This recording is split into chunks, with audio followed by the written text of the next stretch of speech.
নমস্কার, আমি মিলন স্যার। পাল একাডেমি সেন্টারে তোমাদের সকলকে জানাই স্বাগত। আজকে ক্লাস 9-এর অঙ্ক বইয়ের যদি তোমরা কোষে দেখি 4 অথবা তোমাদের বইয়ের পেজ নাম্বার 45, এই অধ্যায়টি কিন্তু তোমাদের অ্যাকচুয়ালি স্থানাঙ্ক জ্যামিতির অধ্যায়। অর্থাৎ এই স্থানাঙ্ক জ্যামিতির তোমাদের কোষে দেখি 4 বা পেজ নাম্বার 45 যদি বার করো, তাহলে সেই 45 নাম্বার পেজে তোমাদের 8 দাগের যে অঙ্কটি আমি লিখে রেখেছি সেই অঙ্কটি তোমরা 45 নম্বর পেজে দেখতে পাবে। আজকের এই ক্লাসে আমি তোমাদের সাথে এই 8 দাগের অঙ্কটি কিভাবে করতে হবে সম্পূর্ণ বিস্তারিত আলোচনা করব। 8 দাগের যে অঙ্কটা তোমরা দেখতে পাচ্ছ, এই ধরনের অঙ্ক তোমাদের কিন্তু পরীক্ষাতে অলরেডি আসে, অনেক সময় দিয়ে থাকে, বা তোমরা যদি কোশ্চেন ব্যাংকগুলা বা যেটা হচ্ছে কোশ্চেন ব্যাংকই বলা যেতে পারে, কোশ্চেন ব্যাংকগুলি যদি তোমরা একটু সলভ করো তাহলে দেখতে পাবে যে ম্যাথের যদি স্থানাঙ্ক জ্যামিতি থেকে কোশ্চেন হয় তাহলে এই কোশ্চেনটা বা এই টাইপের কোশ্চেন তোমরা অনেক সেটে পাবে সেই কোশ্চেন ব্যাংকের মধ্যে। যাই হোক, আজকের কথা বাড়াবো না, আমরা সরাসরি চলে আসব 8 নম্বর অঙ্কটি একটু পড়ে নিই যে কি করতে বলেছে। একটু মনোযোগ সহকারে তোমরা প্রথম থেকে লাস্ট পর্যন্ত ক্লাসটি একটু দেখো। দেখো কি বলেছে, যে হিসাব করে দেখি ওয়াই এর মান কি হলে 2, y এবং 10, -9 বিন্দুদ্বয়ের মধ্যে দূরত্ব 10 একক হবে। তার মানে ওয়াই এর মান কত বা ওয়াই এর ভ্যালু কত হলে আমাদের দেখাতে বলছে যে এই যে দুটো বিন্দু, এই বিন্দুদ্বয়ের মধ্যে যে দূরত্ব 10 একক হবে। তার মানে এই বিন্দু দুটোর মধ্যে যে দূরত্ব আমরা বার করব, সেই দূরত্বের সাথে আমাদের এই 10 এককের মান সমান হতে হবে। যদি আমরা সমান করি তাহলে আমরা এখান থেকে ওয়াই এর মানটা সরাসরি বের করতে পারবো। তাহলে আমরা একটু সরাসরি এখান থেকে বের করে নিই যে মনে করি এ একটি বিন্দু যার স্থানাঙ্ক, ওকে, মনে করি এ একটি বিন্দু যার স্থানাঙ্ক, তোমরা এই কথাটা একটু লিখে নিবা যে মনে করি এ একটি বিন্দু যার স্থানাঙ্ক 2, y এবং বি অপর একটি বিন্দু যার স্থানাঙ্ক 10, -9। এই কথাটা একটু লিখে নেবা। অতএব এ ও বি এর মধ্যে দূরত্ব, ওকে, এ ও বি এর মধ্যে দূরত্ব, এই কথাটা লেখার পরে সরাসরি করবা এ বি সমান সমান √, আমরা ফর্মুলা কি জানি, x2 - x1 তার whole square plus y2 - y1 তার হোল স্কয়ার। এইভাবে আমরা ফর্মুলা জানি। তো এখান থেকে আমরা সরাসরি এবার একটু বের করে নিই যে এ বির মধ্যে অ্যাকচুয়ালি ডিসটেন্সটা কত এসে দাঁড়াচ্ছে। দেখো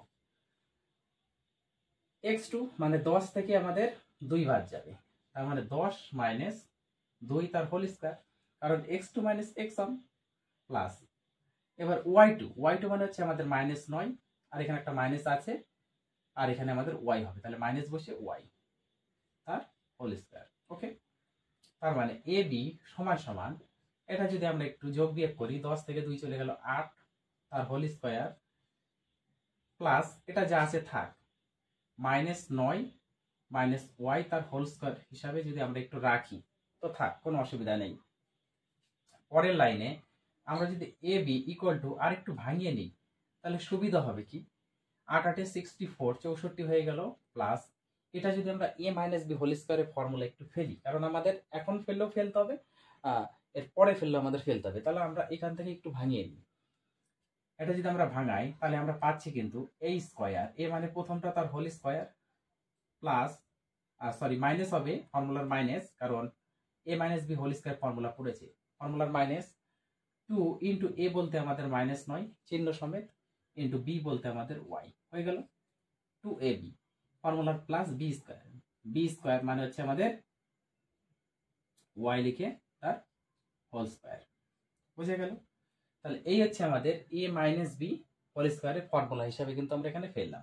a বলতে আমাদের -9 আর b বলতে কিন্তু আমাদের y, তাহলে a - b হোল স্কয়ার, তাহলে a স্কয়ার -2 ইন্টু a বলতে -9 b বলতে y হলো 2ab plus b square, b বলতে y, তার মানে ab ইকুয়াল টু সরাসরি যদি আমরা একটু করি 64 প্লাস -9 যদি স্কয়ার করি 9 9 81, মাইনাস মাইনাসে দুটো গুণ করলে প্লাস, এবার এই মাইনাস গুণ করলে আমাদের প্লাস হয়ে যায়, 9 2 18, তার সাথে একটা y গুণ হিসাবে আছে, আর প্লাস y স্কয়ার হিসাবে আমাদের একটা আছে। এবার ab ইকুয়াল টু √, দেখো 64 আর 81 যদি আমরা প্লাস করি তাহলে হচ্ছে আমাদের এখানে 5 1 আর 4 5 8 আর 6 হচ্ছে 14, 145 প্লাস এটা আমাদের আছে 18y প্লাস ওয়াই স্কোয়ার। ওকে, এটা আমাদের দাঁড়ালো। এই যে এবির মধ্যে যে ডিস্টেন্স বা দূরত্ব, সেটা কিন্তু আমাদের অলরেডি বলে দিয়েছে যে 10 একক। তাহলে আমরা প্রশ্ন অনুযায়ী লিখতে পারি না, অ্যাকর্ডিং টু কোশ্চেন্স এটা অনুযায়ী আমরা লিখতে পারি যে 145 plus 18y plus y square root over সমান সমান কত? 10। কারণ এই দূরত্বের সাথে এই দূরত্ব আমাদের সমান। এখন এখান থেকে যদি আমরা রুটটাকে উঠিয়ে দিই, রুটটাকে যদি আমরা একটু উঠিয়ে দিই, হ্যাঁ, তাহলে আমাদের কি করতে হবে? বোথ সাইডে স্কয়ার করতে হবে, বোথ সাইডে স্কয়ার করতে হবে, তাহলে আমরা রুটটা উঠাতে পারবো। এখানে লিখে দিতে হবে যে উভয় পক্ষে, উভয় পক্ষে, ওকে, বর্গ করে পাই, এই কথাটা কিন্তু একটু লিখে দিতে হবে যে উভয় পক্ষে বর্গ করে পাই। এবার রুট তার মানে উঠে যাচ্ছে এখানে। এবার আমরা একটু যদি সাজিয়ে লিখি, ওয়াই স্কয়ারটাকে আগে লিখি, প্লাস 18 ওয়াইটাকে তারপরে লিখি, আর প্লাস 145, কারণ স্কয়ার দিয়েছি মানে রুট থাকবে না, সমান সমান এটা 10 10 100।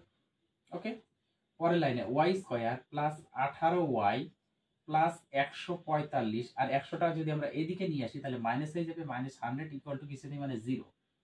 পরের লাইনে ওয়াই স্কয়ার প্লাস 18y, এটা প্লাস 45 হচ্ছে কিন্তু, কারণ 145 থেকে 100 যদি চলে যায় তাহলে 45। এইবার আমাদের এখানে একটু মিডিল টার্ম করতে হবে বা মিডিল ফ্যাক্টর করতে হবে। কত? 45 ভাঙিয়ে আমাদের করতে হবে কত? 18 আনতে হবে। তাহলে 45কে যদি আমরা ভাঙাই, 45কে যদি আমরা ভাঙাই 5 দিয়ে, 5 নং 45, 3 দিয়ে, 3 3 9, তার মানে 3 5 15, 15 সাথে যদি আমরা 3 যোগ করি তাহলে 18 পেয়ে যাব। তো এখানে আমরা সরাসরি লিখতে পারি, 18 ফাংশন লিখতে পারি 15টা y প্লাস 3টা y, এই যে 18 ফাংশন হয়ে গেল, আর প্লাস 45 ইকুয়াল টু 0। আবার এই দুটো গুণ করো, দেখো 3 15 45 চলে আসবে, আর y আর গুণ করলে y স্কয়ার, কারণ মিডিল ফ্যাক্টরের ক্ষেত্রে আমাদের প্রথম সংখ্যা এবং লাস্টের সংখ্যার গুণফলের সমান হতে হয়। তার মানে প্রথম সংখ্যা লাস্টের সংখ্যা যদি আমরা গুণ করতাম 45 ওয়াই স্কয়ার হতো। আবার এই দুটো সংখ্যা যদি আমরা গুণ করি তাহলে প্রথম সংখ্যা লাস্টের সংখ্যার গুণফলের সাথে সমান হবে। ওকে, আমরা মিডিলের সংখ্যা যেটা ভাঙাবো সেই ভাঙানো দুটো যদি গুণ করি তাহলে সমান হয়। এটা তোমরা সকলেই জানো, ক্লাস 8-এ শিখেছো। তো এই দুটোর মধ্যে আমরা একটু কমন নিয়ে নিই। ওয়াই কমন গেলে তাহলে ওয়াই প্লাস 15 পড়ে থাকবে, আর এখানে প্লাস 3 যদি আমরা কমন নিই তাহলে ওয়াই প্লাস 3 15 45, 15 পড়ে থাকবে। এখন ব্র্যাকেটের দুটো হচ্ছে আমাদের সমান, ব্র্যাকেটের দুটো হচ্ছে আমাদের সমান, তার মানে একটা আমরা নিয়ে নিতে পারি ওয়াই প্লাস 15, একটা নিয়ে নিতে পারি, আর পড়ে আছে আমাদের এখানে ওয়াই প্লাস 3 ইকুয়াল টু 0। অতএব অতএব এখান থেকে আমরা সরাসরি এখন কি করব? এই দুটোর গুণফল যেহেতু 0, তার মানে y প্লাস 15 ইকুয়াল টু একটা 0, আর একটা কত আছে? হ্যাঁ, y প্লাস 3 ইকুয়াল টু 0, তাই না? তাহলে এখান থেকে y সমান সমান আমাদের -15 একটা হচ্ছে, আবার হচ্ছে y সমান সমান আমাদের -3 হচ্ছে। তাহলে আমরা কিন্তু y এর মান পেয়ে গেছি কত? একটা হচ্ছে -15 আর একটা হচ্ছে -3। তাহলে বিন্দু দ্বয়ের মধ্যে যদি দূরত্ব 10 একক হতো তাহলে y এর মান আমাদের একটা -3 আসছে, আর একটা হচ্ছে y এর মান -15।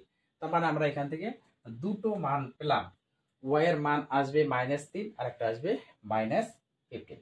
আশা করি তোমরা 8 নম্বর অঙ্কটা সকলেই বুঝতে পেরেছো, কারো কোথাও সমস্যা নেই।